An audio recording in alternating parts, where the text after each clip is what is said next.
আল্লাহ রাব্বুল আলামিন বলেন, ওগো নবীজি, কাল কিয়ামতের কঠিন অবস্থা কেমন হবে গো নবীজি জানোনি? আল্লাহ রাব্বুল আলামিন বলেন, কাল কিয়ামতের অবস্থা এমন হবে, যখন ইসরাফিল আলাইহিস সালাম যখন সিংহার মধ্যে ফুৎকার দিবে, সমস্ত দুনিয়ার মানুষ মারা যাবে, সমস্ত দুনিয়ার যত প্রাণী আছে সমস্ত প্রাণীকুল মারা যাবে, সমস্ত দুনিয়াই ধ্বংস হয়ে যাবে। ওগো নবীজি জানোনি গো নবীজি, কাল কিয়ামতের কঠিন অবস্থা কেমন হবে? এই কঠিন অবস্থার আগ মুহূর্তটা কেমন হবে? আল্লাহ রাব্বুল আলামিন বলেন, ওগো নবীজি, কাল কিয়ামতের অবস্থা এমন হবে, যখন ইসরাফিল আলাইহিস সালাম যখন দ্বিতীয়বার সিংহার মধ্যে ফুৎকার দিবেন, ওগো নবীজি, যখন ইসরাফিল আলাইহিস সালাম দ্বিতীয়বার যখন সিংহার মধ্যে ফুৎকার দিবে, তখন মানুষ জীবিত হয়ে উঠবে, কবর থেকে জীবিত হয়ে মানুষ হাসরের ময়দানের দিকে রওনা হয়ে যাবে। ওই হাসরের ময়দানের দিকে যখন রওনা হবে, আমি আপনাদের সম্মুখে এই কঠিন অবস্থাটা তুলে ধরতে চাই। এই জন্য আল্লাহ রাব্বুল আলামিন অন্য এক আয়াতের মধ্যে বলেন, ইয়াউমা তারাউনাহা তাযহালু কুল্লু মুরদিআতিন আম্মা আরদাআত ওয়া তাদউ কুল্লু যাতি হামলিন হামলাহা ওয়া তারান নাসা সুকারা ওয়া মা হুম বিসুকারা ওয়ালাকিন্না আযাবাল্লাহি শাদীদ। আল্লাহ রাব্বুল আলামিন বলেন, ও দুনিয়ার মানুষ জানিয়ে রাখো, ওগো নবীজি, আপনি আপনার উম্মতদেরকে বলে দিন, কাল কিয়ামতের অবস্থা এমন ভয়াবহ অবস্থা হবে, এমন ভয়াবহ কঠিন অবস্থা হবে। আল্লাহ রাব্বুল আলামিন আমি যে আয়াতে কারিমা তেলাওয়াত করলাম, আল্লাহ রাব্বুল আলামিন বলেন, কাল কিয়ামতের কঠিন ময়দানের অবস্থা এমন হবে, একজন মা তার দুধের শিশুকে ভুলে যাবে, কারণ ওই দিনটা ওই অবস্থাটা বড় কঠিন হবে। শুধু তাই নয়, একজন গর্ভধারিণী মহিলা তার গর্ভপাত হয়ে যাবে, তার প্রসব বেদনের ব্যথা ভুলে যাবে। লোকেরা সমস্ত মানুষ পাগলের মতো হয়ে যাবে, কিন্তু তারা পাগল নয়, ওমা হুম বিসুকারা, কিন্তু তারা পাগল নয়, কারণ এই অবস্থাটা এমন হবে, সমস্ত লোক পাগলের মতন হয়ে যাবে, কিন্তু তাদেরকে দেখতে পাগল মনে হবে না। আল্লাহর নবীর সাহাবী হযরতে আবু হুরায়রা রাদিয়াল্লাহু তাআলা আনহু হাদিস বর্ণনা করে বলেন, ওগো নবীজি, কাল কিয়ামতের কঠিন অবস্থা এমন হবে, যখন মানুষ যখন কবর থেকে উঠবে, কবর থেকে উঠে যখন এই কাল কিয়ামতের হাসরের ময়দানের দিকে যখন রওনা হবে, কিছু মানুষ হেঁটে হেঁটে পায়ে হেঁটে হেঁটে হাসরের ময়দানের দিকে যাবে, কিছু মানুষ সওয়ারি হয়ে হাসরের ময়দানের দিকে যাবে, কিছু মানুষ মাথা দিয়ে হেঁটে হেঁটে যাবে।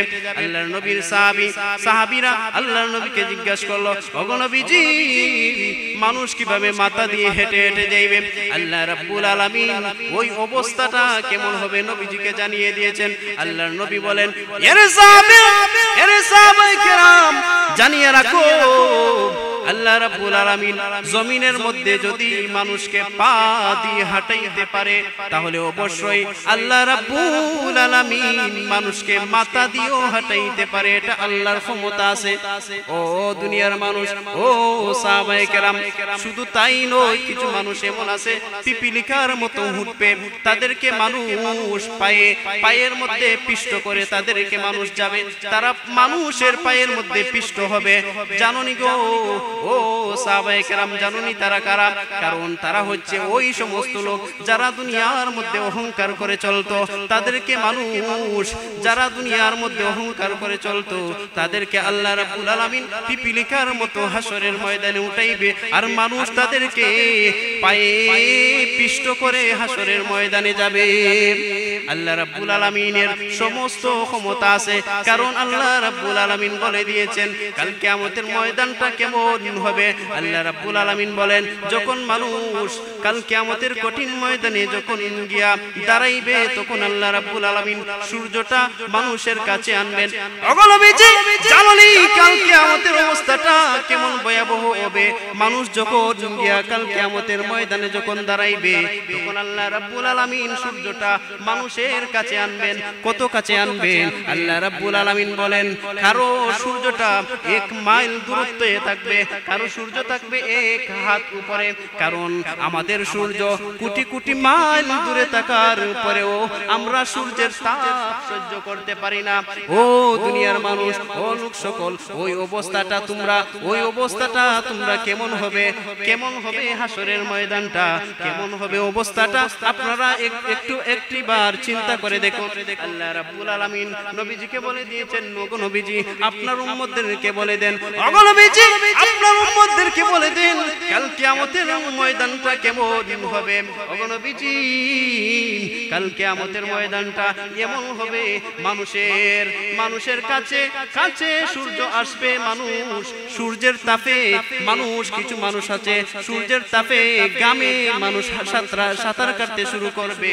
ওগো নবীজি মানুষের এমন কষ্ট হবে, মানুষ ওই অবস্থা সহ্য করতে পারবে না। শুধু মানুষ নয়, নবীরা বলবে ইয়া নাফসি নাফসি, মানুষরা বলবে ইয়া নাফসি নাফসি। ওগো নবীজি কাল কিয়ামতের ময়দানটা এমন ভয়াবহ হবে।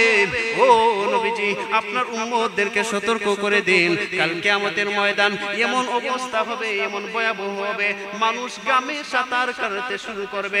তারপর মানুষের হিসাব নিকাশ আরম্ভ হবে, মানুষের জিন্দেগির হিসাবের পাল্লা আল্লাহ রাব্বুল আলামিন মিজানের পাল্লার মধ্যে মানুষের আমলনামা ওজন করা হবে। যার আমলনামা ভারী হবে, যার নেকের পাল্লা ভারী হবে, তারা হবে জান্নাতি। যার নেকের পাল্লা ভারী হবে না, যার গুনার পাল্লা ভারী হবে, তারা হবে জাহান্নামী। এই জন্য ও নবীজি আপনার উম্মতদেরকে সতর্ক করুন, কাল কিয়ামতের অবস্থা এমন কঠিন হবে, কেউ কাউকে বাঁচাইবে না। কারণ মানুষ তার নিজের অপকর্মের কারণে সে নিজেই দায়ী হবে, কাউকে দায়ী করতে পারবে না। কারণ দুনিয়ার মধ্যে যা অর্জন করবা, আল্লাহ রাব্বুল আলামিন বললেন কুল্লু নাফসিন বিমা কাসাবাত রাহিনা, সমস্ত মানুষ, সমস্ত প্রাণীকুল যা সে অর্জন করবে, যা সে কামাই করবে, আল্লাহ রাব্বুল আলামিনের দরবারে তাকে জবাবদিহি করতে হবে। কারণ কিছু মানুষ হবে কাল কিয়ামতের ময়দানে তাদের আমলনামা ডান হাতের মধ্যে আল্লাহ রাব্বুল আলামিন দিবেন।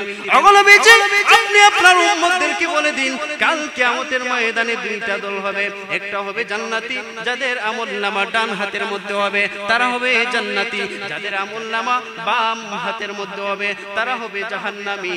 যাদের আমলনামা ডান হাতের মধ্যে দেওয়া হবে তারা এমন ভাবে লাফাইতে লাফাইতে আনন্দে তাদের আত্মীয় স্বজনের কাছে যাইবে।